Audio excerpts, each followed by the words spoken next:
Stava concludendo il servizio per un banchetto celebrato nel ristorante di un grande albergo nel cuore di Zurigo quando la fune che reggeva il montacarichi utilizzato per il trasporto delle stoviglie si è spezzata, travolgendolo. Emilio Sacchet aveva 52 anni, originario di Longarone, da tempo lavorava e viveva in Svizzera.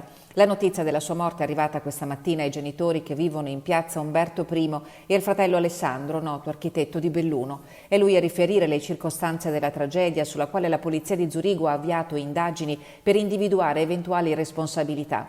Le restrizioni imposte da Covid impediscono al momento alla famiglia di raggiungere Zurigo. Servirà un atto ufficiale che dovrà emettere la procura locale non prima della prossima settimana e servirà come lascia passare.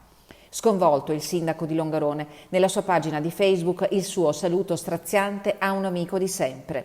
Ci ha lasciato un amico, un vulcano di idee e di entusiasmo, un milanista doc, scrive Roberto Padrin.